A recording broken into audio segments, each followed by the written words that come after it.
pain generally indicates that something is threatening your survival. So the things that provide the least pain are the things that has the least threat towards your survival. The things that provide the most pain pretty much is saying this is really important, don't lose it. For example, it's one thing to get hit in the arm, it's another thing to get hit in the balls. Which one has more reproductive importance? My balls, people, okay?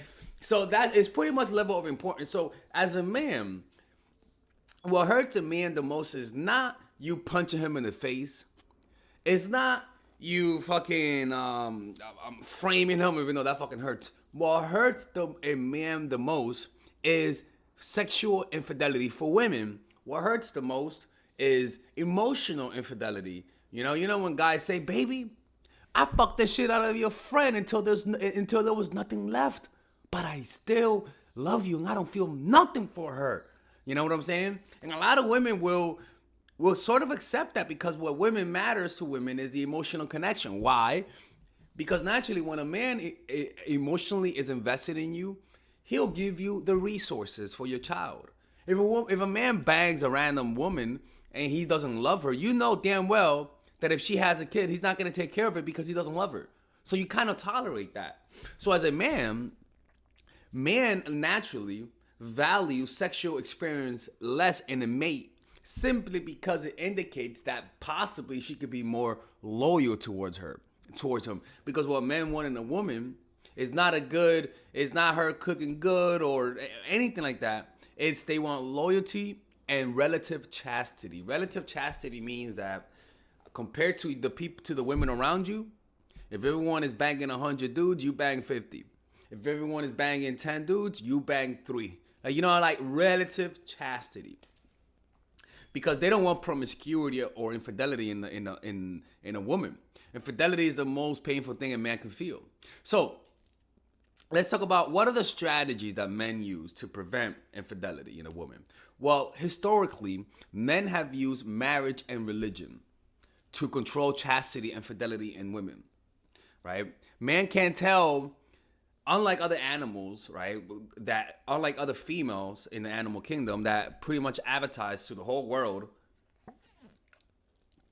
that they want to get their cheeks clapped. Women are a little bit more subtle in that regard. Women can hide when she's most fertile, so a man can't control her when she's fertile. Women are naturally attracted to men not just when ovulated, but throughout the whole menstrual cycle, right? This causes problems for men when it comes to certainty of paternity, because a woman could fuck anytime that she wants. So a man has to be watching over her 24/7. And a man cannot do that. So it creates a problem, unlike other species who can only have a kid at a certain time. And when that is the case, everyone knows it. And so the animals will be more alert, but women are more tricky in that regard. You see, men don't care. Okay. Because this is the thing. You might be asking yourself, right? Why do men care about this? Why is that such a big deal? It's just sex, right? But this is the thing. The men that didn't care about this, about their woman being faithful, were not successful in the game of reproduction. They died off. Those genes died off, unfortunately. Because the desire for premarital chastity and desire for post-marital sexual loyalty is the most important thing in a man. So other than marriage and religion, what else did men use to control women and to make sure that his woman has chastity? The environment. A man will naturally isolate his woman from her friends and family. Why? Because the more people live around you, the more likelihood you would cheat for the most part. So increase of population size in cities increase cheating.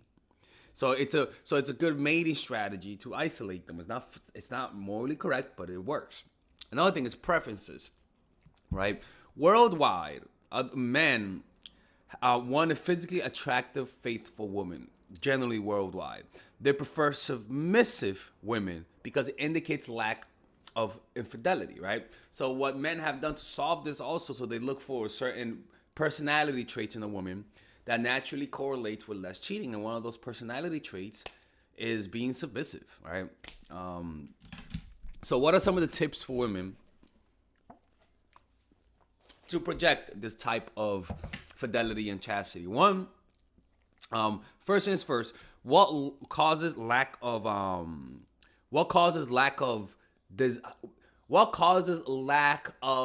valuing chastity in a culture? So for example, if you're in a random country where they judge a woman for having sex, how can you change that in a culture, right?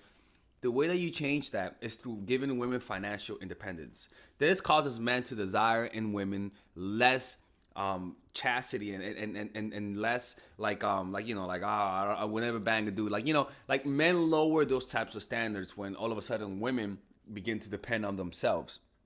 Like an example is Sweden, where I think it's a socialist, not socialist, but it has social programs for women for when they have a kid. This causes an increase of promiscuity, right? All right. So yeah, the next thing is women is what you have to do as a woman, right? Is outside of financial independence, right? In general, as a culture, what women have to do is sexual fidelity tops in terms of what men want in a woman genuinely. So indicate that as much as possible. That may not require that you say that you were virgin, but that at least you are a faithful woman. So you want to compete for signals of chastity where the competition is fierce for the most part, right? So it could be that you just tell a guy, and you guys already do this for the most part. Women already do this. The thing is that there are some dumb girls who just don't do this, who think that advertising to men that they bang a lot of dudes will make a man wanna commit to you. It doesn't. It makes you look like a hoe for the most part. But again, this is all relative. So if all of your friends are banging every dude that walks, you bang half of the dude that walks. You see what I'm trying to say?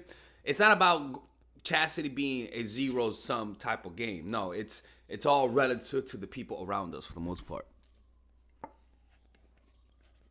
So make sure to maintain your reputation of not banging a lot of dudes, right? Relative to the people around you. And you're going to be good. You don't need to be Mother Teresa, right? You don't need to be fucking hovering above the clouds of chastity in order for God to respect you. You just have to be presentable for the most part. And this is what men fear the most. If you ever want to hurt a man a lot, cheat on him with his best friend or brother. That's fucked up, but that will hurt. You will split up a friendship, and you will get your sweet revenge. All right, ladies and gentlemen, if you guys ever want to learn how to use your feminine energy to influence people, learn how to use your masculine energy to become more assertive, and also learn how to blend both energies to improve your dating life, your spiritual life, honestly, your relationship life, your family life, your career life, this is the course for you. If I had to make a course for my nieces, I have two nieces, one is 19 and one is 15. 16. Holy shit. Oh my God, he's a bad fucking uncle. He's a bad uncle. Get him. Shut up, Melissa. You should get this course, right? And this is the course that I will make for them. So, for example, watch the curriculum, right? In the first week, we're going to be showing you how to establish a strong masculine foundation without letting it hurt your feminine energy.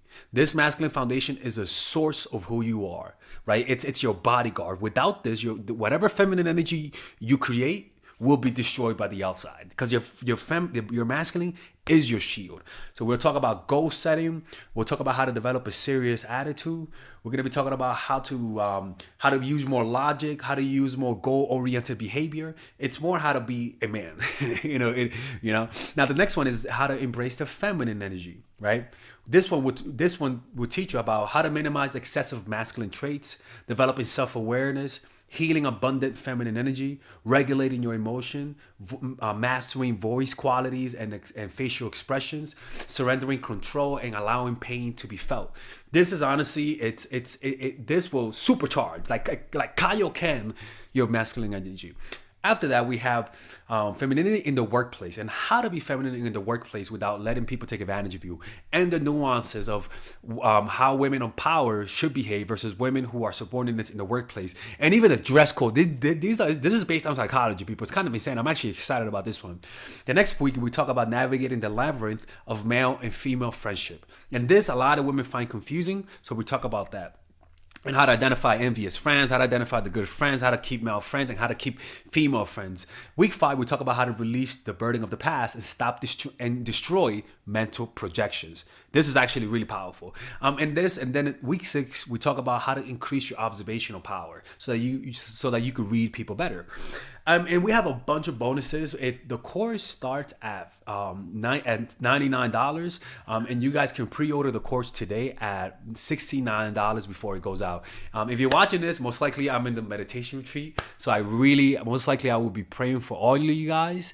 And just click on the description down below of the video. Right there, you'll see it, and you could pre-order that course. It's gonna be out by the end of next month or the beginning of February of March. One of the two, people, because I have a 10-day retreat to do, and I want to finish the course after the retreat, because I think the ideas are gonna be so much better. All right, man. I'll see you guys later. Pre-order, man. I'm closing the channel.